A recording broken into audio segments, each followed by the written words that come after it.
The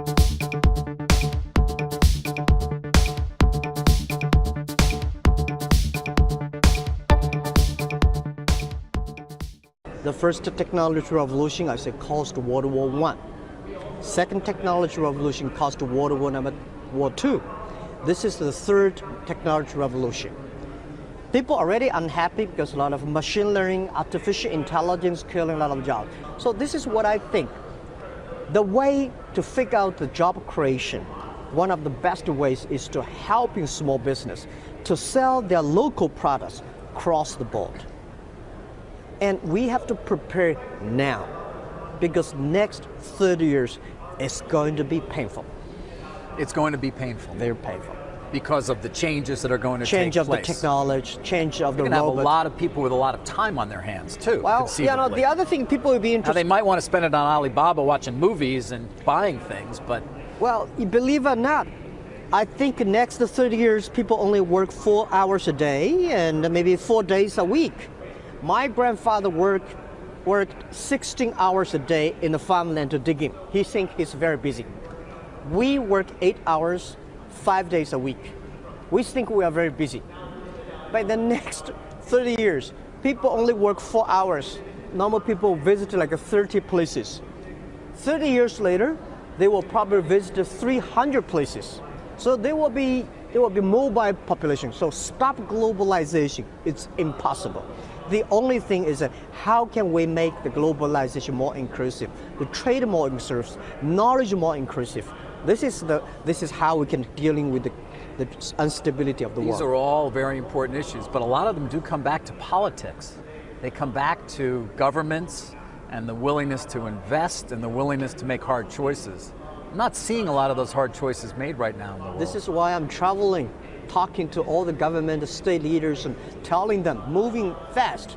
If they do not move fast, it's going to be trouble. My belief is that you have to repair the roof while it is still sunshine. Do you think the machines will win? No, human will win. They will? Oh yeah, absolutely. Machine is good in knowledge, but human beings are good at the wisdom. So that is why I'm encouraging a lot of government and talking to a lot of government officers, pay special attention to the education system. If you want, the machine is going to be smarter than human being. This is for sure. Because the day when we design the machine, we know machine is powerful, stronger than us. When we design the trains and buses, we know machine is going to run faster than us. When we have the computers, we have to know that machine is going to be smarter than us. But the human being, they are not only smart, they have the wisdom. And so artificial intelligence will never have wisdom? No. Artificial intelligence is going to be very smart. So between the smart and the wisdom, smart people know what you want. Wise people knows what they don't want. I just continue to wonder what that world will look like over the next 30 years and whether we can. It's going to be painful. What's painful? What does that mean?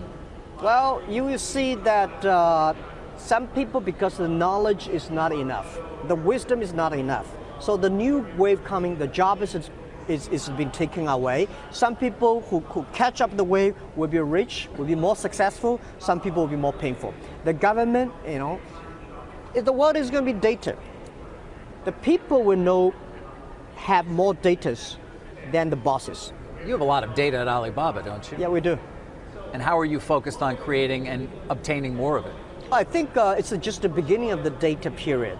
We think data is going to be so important to human life in the future. Compared to tomorrow, our data is nothing.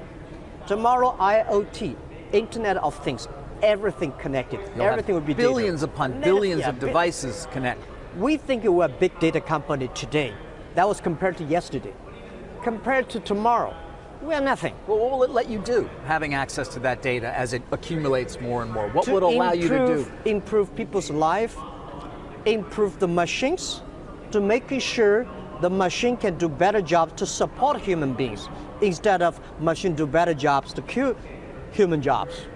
So I think that we don't know how data really can make money today, but we know we have to protect the security of the data, the privacy of the data.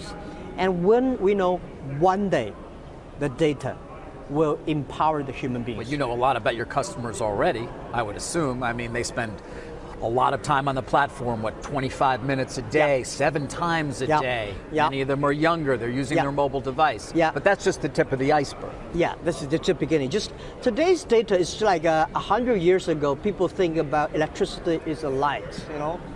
But they never thought 100 years later we have a fridge and washing machine, everything using electricity.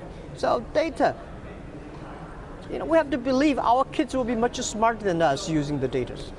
But you don't believe all that data when used with artificial intelligence will create wisdom. No. You don't. No. Wisdom is from the heart. The machine intelligence is about the brain.